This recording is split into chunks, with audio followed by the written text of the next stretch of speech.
Here's Jacob with his hurt ribs, still styling them. But here's Grayson, who was just stabbed last night, walking around the hospital, walking back to the hospital. Absolutely stupid.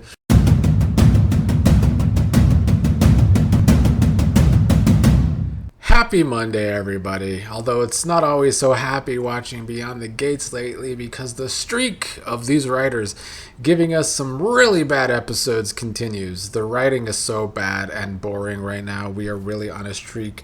If they really thought that they needed a renewal, like they must have not been afraid of being renewed this year, because this is around the time they were going to get a renewal, April, May. And if this is the best that they could come up with for getting a renewal, they're lucky they got that renewal, because they are boring us audience to tears. I see nothing but complaints these days with the writing on this show. And those complaints are very much warranted.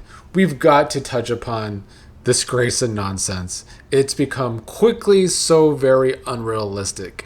And from jump, this entire Impaler storyline has been so abysmal and poorly written. I genuinely believe someone in high school taking basic writing classes could have probably outlined a better storyline than whatever the hell they are trying to give us. We start with Grayson still in Ashley's bed, not bleeding all over her bed, because as we've established, she was somehow able to stop him being stabbed.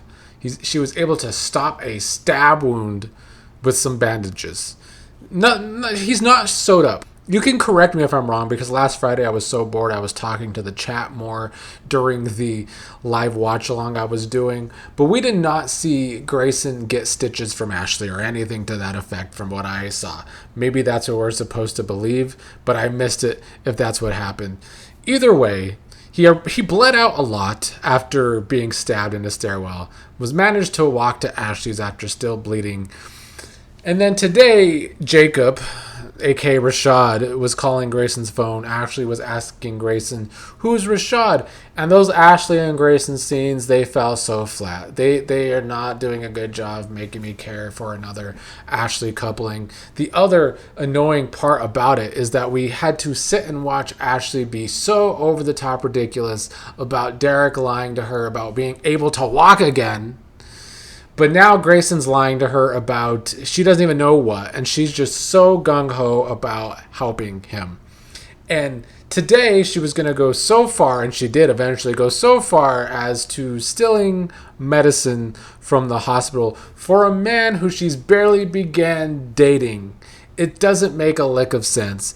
I think Ashley looks bad because of the way she treated Derek in the past, and yet this is the coupling that they want us to root for with Ashley. Like, will they ever get a clue and see that the audience does not like any of these Ashley relationships? They're not good television. They don't even try to make the relationships actually worthwhile. I've seen at least more people think that Ashley and Grayson have chemistry as opposed to Ashley and Derek. But today's stuff was so stupid. Jacob, the first stupid ass in the storyline, calls Grayson, telling him he needs to resurface, even though he doesn't know where Grayson is right now. He said that Grayson better not be at Ashley's. Grayson said he's in a safe place.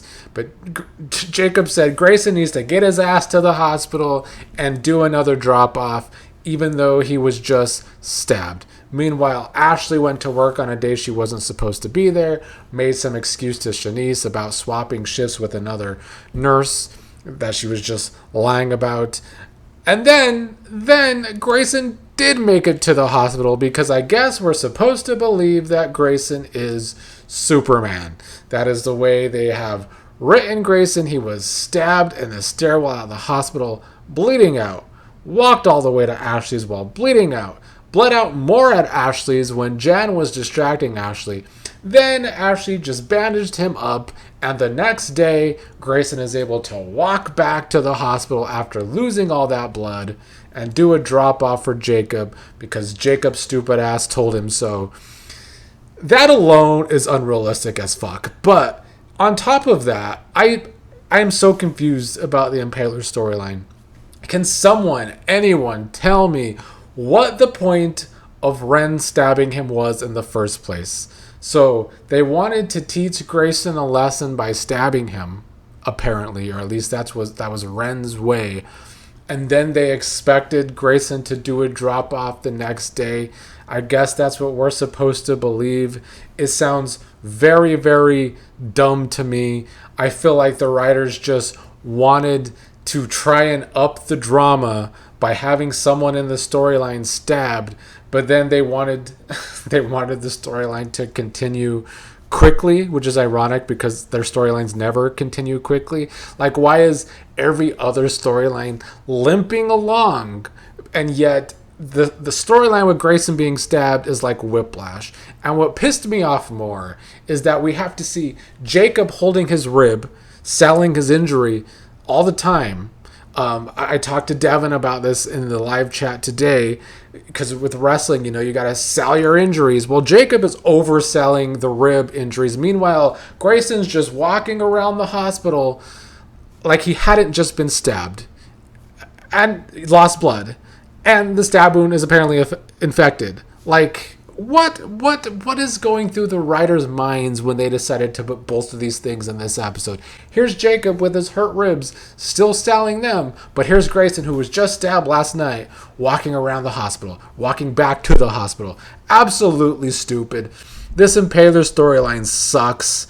I don't really know what else there is to say about it. Leah had a little confrontation with Grayson in the elevator, saying that his little girlfriend better not know a damn thing, and that Leah will keep her eye on Ashley. Well, unless the storyline is going to result in Ashley's death, they're really dragging us through some really horrid writing. At the beginning of the episode, Smitty was snooping around the hospital with Shanice, trying to ask Shanice about blood plasma and trying to see how the hospital complies to it, bringing up that Rachel Lewis woman who I guess works at the hospital. I don't really think Smitty accomplished much with his info there, but I think it was just so that later in the episode, when Smitty could visit Jacob and his over-sore ribs about his investigating, it was to convince Jacob that they're going to make a break in the case because Jacob's feeling like the walls are closing in on them, and they're closing in on them because Jacob sucks at his job. If this storyline was to accomplish that Jacob is actually a good undercover cop, well, that's laughable because he's done a terrible job. Let's move along to, something a little better, but not by much. We had Hayley giving Bill some food so that it was like St. Bart's type food. When Bill learned that she went to a shady part of town to get the food, he started choking on the food he was eating. And then Naomi barged in. Bill was saying he was fine choking. Naomi was mad at Hayley that Hayley didn't do anything because Bill was choking.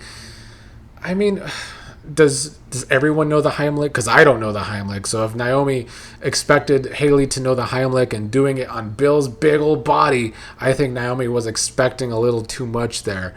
But when Hayley left, much like Chelsea last week, Naomi was trying to talk to Bill about his wife and how Bill needs to open his eyes. And I still don't feel like Bill is opening his eyes. There were some people in the chat during the watch along today saying that Bill maybe wasn't believing Hayley at the end of the episode.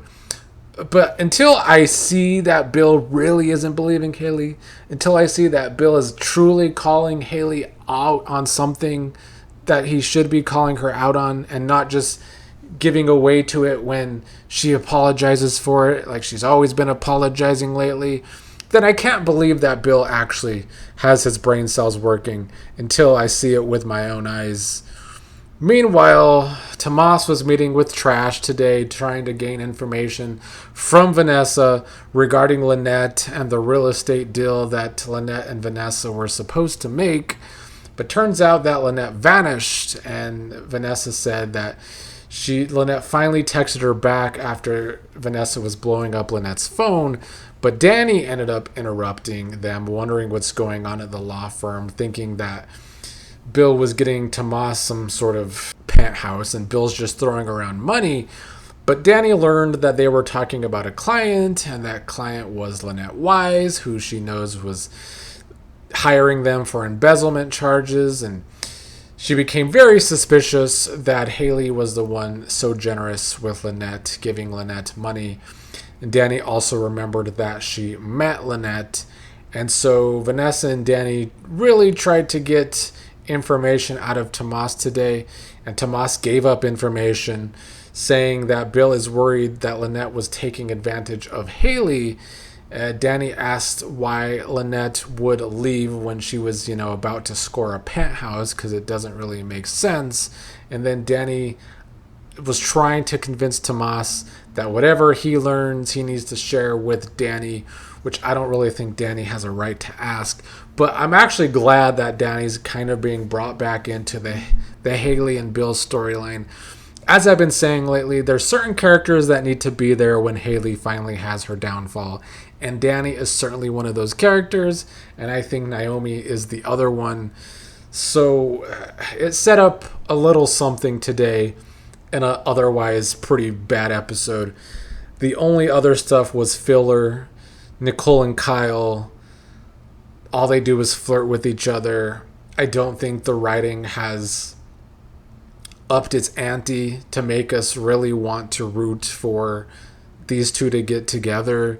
There's still a lot of people who I see think that Kyle might be the Impaler, and maybe that will up the ante or at least give some stakes to this relationship.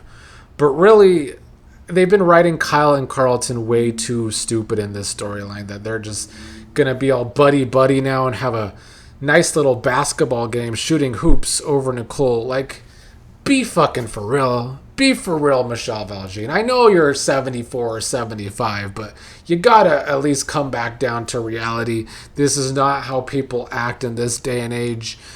Anyway, Kyle wants Nicole to meet his kids. She can't believe that he told his kids about her, but then he had to bring up the good point that he's already met her entire family, basically.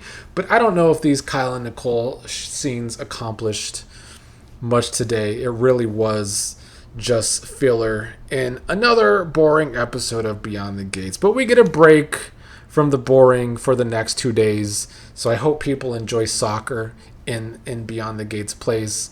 And we will be back Thursday and Friday for 2 more episodes that I really, really hope are better than these last several weeks now of episodes. My expectations are low, though. I'm sorry, but I don't think the writing's going to get better. I've lost faith in these two head writers. If this is what they were writing when the show was in a period of trying to get a renewal, and now that they got a renewal for not just 1 year, but 2 years, they're going to be extra lazy over this next year. I really do fear that this entire year of 2026 is going to be boring, if not bad. And the Grayson stuff today was truly terrible soap opera.